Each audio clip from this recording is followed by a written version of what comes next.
As you said, I'm supposed to tell you about the subluxations of the IOL and looking through the slit lamp. And thank you very much, Dr. Saurav and the AIOC for giving me this opportunity. And welcome everyone to the virtual AIOC. I don't know how everybody is responding to all this. And as my previous speaker has already introduced, what is a dislocation and subluxation. It's dislocation mainly is whereby the intraocular lens moves out of its normal position in the eye. And it had the reported rate is 0.2% to 3%. And malpositions range from simple IOL decentration to luxation into the posterior segment. The risk factors are very common here.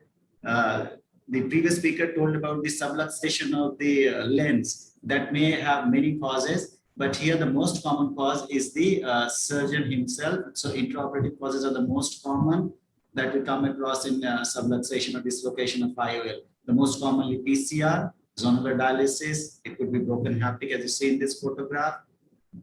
Prior VR surgery or a glaucoma surgery can also predispose to subluxation of the IOL.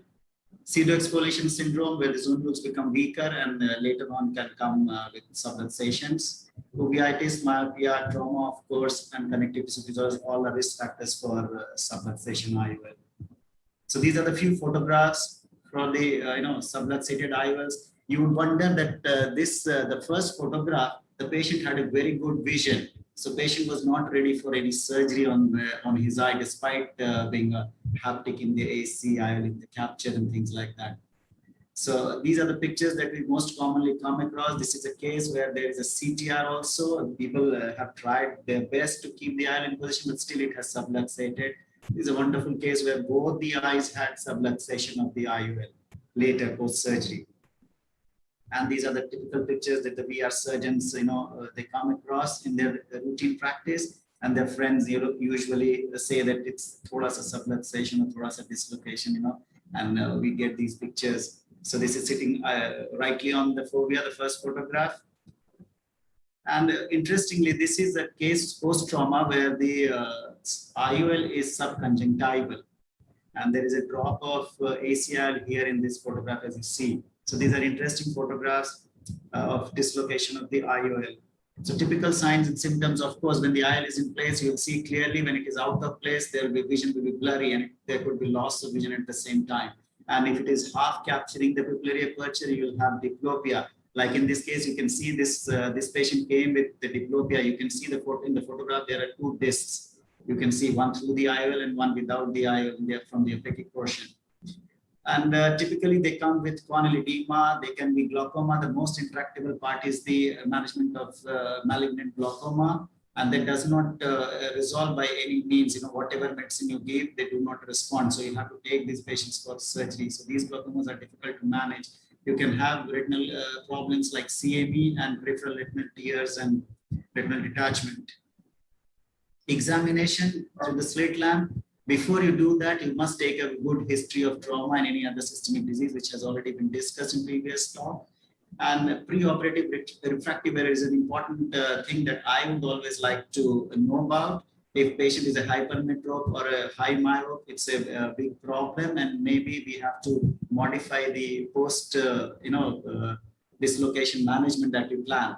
Wound integrity is another factor that has to be looked into very carefully. Like this is a very nice wound and tightly sutured wound. I would love to have these kind of patients when they are sent to me with subluxation or dislocated IOL. Otherwise, you manage the wound, and that eats up a lot of your time. Condition of the sclera, as you see here, if the sclera is not good, probably it will be difficult to manage, the subluxation of the IOL with some other means.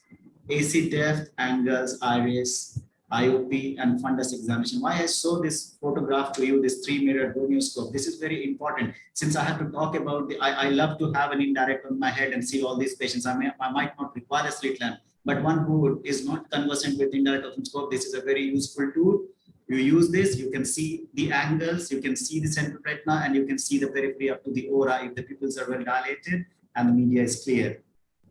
The complications of a subluxation or dislocation could be a recurrent IOL dislocation. You place once, it dislocates again.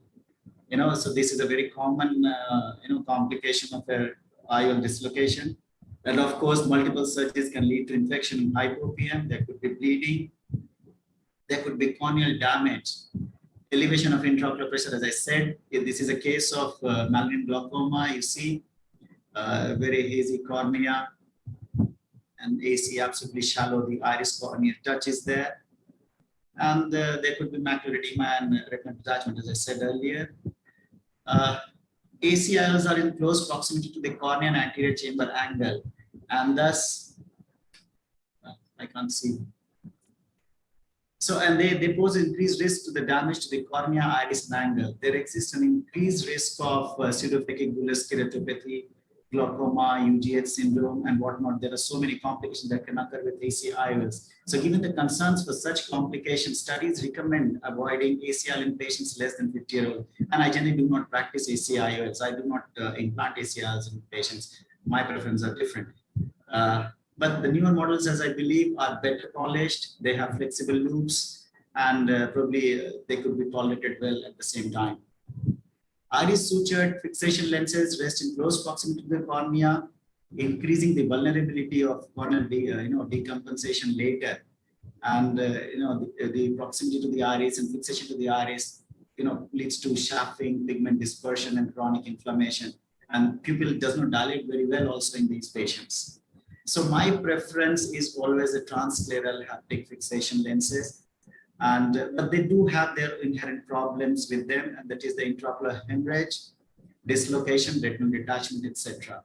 So my take-home message is careful pre-operative workup is a must for all cataract surgeries.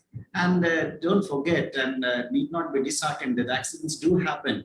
And the moment you feel uncomfortable, stop. Stop is the word. The moment you feel uncomfortable, you stop and seek a senior's advice if available. And if nothing else is there, then you come out of the OR, communicate with the patient and their relatives very clearly, and then refer these patients to a retina specialist. They are the friends in need, actually. And let me tell everyone that dislocated IOLs are better managed when the media is clear. My colleagues, they want their patients to be treated immediately, when the cornea is not very clear, media is very hazy, it's very difficult to assess the posterior segment. So I would generally prefer to wait for these patients, let the media clear, so that we can see the remnant of PC and the good retina examination and plan my future surgery. Thanks. Many thanks, Dr. Rajesh. It was a wonderful presentation, very nicely explained all scenarios of subluxated IOL. Any question, one question for Dr. Rajesh? Yeah, Dr. please. Abhishek? Sir, wonderful presentation, sir. Sir, sometimes we encounter a scenario in which there is a PM a single piece IOL, and we feel that we can do a SF IOL of one haptic or both haptics. So what is your experience? You have any experience? Because we have heard from multiple persons that they are doing PMA single haptic scale fixation also. Sir, any experience of yours? Yeah, I have done one or two cases like that. It does well. It does well. In fact, I remember one of my patients who had a subluxation of the palmar lens, as you said, but both the haptics had gone down. And I just pulled them up and sutured with the sclera, like a scleral fixation lens, the sutured scleral fixation lens. And he's still in